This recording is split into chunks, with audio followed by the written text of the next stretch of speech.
So we talked a little bit before about how you got into Pokemon cards, how you got into sports cards, then how that led to NFTs. Sorare, which is powering this episode and what this whole series is about, is sort of because it's like sports cards, but it merges the digital technology with that and allows you, to play fantasy sports in a way that traditional sports cards don't allow you to do. What was your first introduction to Sorare? Because I know you have some experience as well. Yeah, I mean, when you look at the market every day and what's happening in the space, you also pay attention to what's happening like with like what you're not seeing firsthand. And like, Sora is that company, right? Like it was crazy because during the World Cup, they ran a game that 500,000 people sign Yeah, up to play the game with them. That's that even blew you out of the water. You were like, what the hell? yeah, I mean, if you compare it to sports cards, like the highest population of a, card, and people are like, "Oh my God, that's so many. How can like this even exist?" Is like 10,000. Oh, wow. That's crazy. Actually, I didn't know that. So And those numbers are just amazing. And the fact that everybody's able to play, people are able to win, you're able to get in and get cards for free. Like it's nuts. what I like is that it's all NFTs too, and most people don't know. So it's digital collectibles, right? Yeah. And they never use the words that say NFTs and stuff like that to their marketing outside. And so, like I played FIFA growing up my whole life. I'm French. I love soccer, football, so it's my sport. And so that's where they went big, right?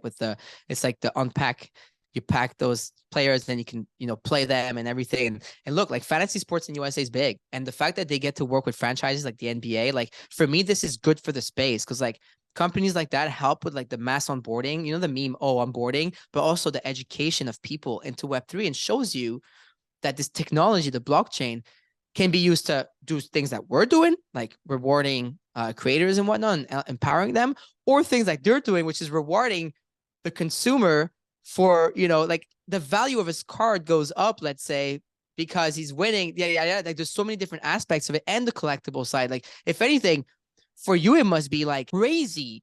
And you're at the intersection of that because you're very young, but you understand the collectibles game and you're one of the big names in there and you understand the value of that, 1952. What's the card that's $5 million? Like crazy, like Oh, the 52 mantle.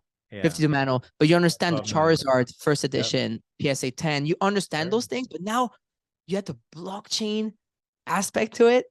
It's insane to me. Like Yeah, this is it's like it's it's perfect. funny too. Like NFTs have become such a trigger word that it's the way they've gone about it is genius. I mean, they have 3 million registered users, That's crazy. 650,000 monthly actives, 50,000 monthly active buyers, and it's the biggest card game in crypto. That's what I want to be.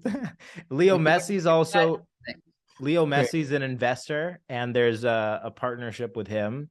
And since the cards are NFTs, even if it's not always advised as Digital such, collectibles, digital collectibles. you own it I forever. love that. You I own it love that. forever. And that's something cool, that unfortunately happens in physical cards sometimes. House gets flooded. Your mom gives them to the cleaning lady. No, Don't give anybody your keys. it was Whatever great. you do, don't give anybody your so rare cards. Keep your so rare cards for yourself. You never know. The shit will like. I mean, the more this technology, gets mass adopted, the more companies like that will do well. Because I like working with that team in general. So we're partnering with them, but like, it's cool because when you give me all these numbers, it's like inspiring to me as a founder of Rug Radio, because I want to get to that point. Like these active users, these people, these listeners, and whatnot that are not necessarily all within Web3's echo chamber, but outside.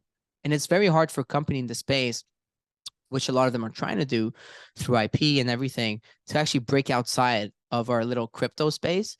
And they've done it so masterfully. And it's actually, wow, like I'm pretty sure they were the biggest seed round raise in the history of Europe. Is that Uh, true? yeah, That's it's true. crazy. Like the biggest in the seed round in America was Yuga Labs recently with the $4 billion raise, but the biggest in Europe was Sorare. And so how I was introduced to them was through Mando, my co-host on the morning show, which one day we were trying to get the biggest founders in this. We tried to, interview. He invited Nicolas Julia, who's French, and he was a founder. And so we interviewed him, and I remember being like, "Whoa!" Like I just because I had heard of it. Obviously, I mean Gary, right? Gary V and his brother, like Yeah, I everyone was remember all they were posting about it early pretty sure they too. They were invested in the round. Like Makes all these sense. people, they were early, like aping into that. I know Kalish, all these people, right? Like the same crew, they were early on that shit. And so when I interviewed Nicolas, I was like, holy shit, like this is crazy. Plus maybe the fact that it's French, they're based in Paris. I thought that was even more fun. Like I thought that's so super cool. So yeah, those are the type of companies. It's cool that you're talking about this like that and showing numbers because like it's wild and people don't realize like it's all NFT. Yeah, if you guys aren't on there, definitely get on. We'll include all the info if you're watching this below in the description, or if you're listening to the audio, just go to my Instagram and you'll find it there. But yeah, this is it's pretty nuts. I'm playing. I'm just getting into it now, testing out the fantasy. I've got my commons. I'm playing mostly NBA right now because it's the heat of the season. If you're listening to this when it's put out, if you're listening to this in 2035, who knows what sport is going on. There's probably going to be like a Pixar on pickle. fire, huh? There's, I don't know.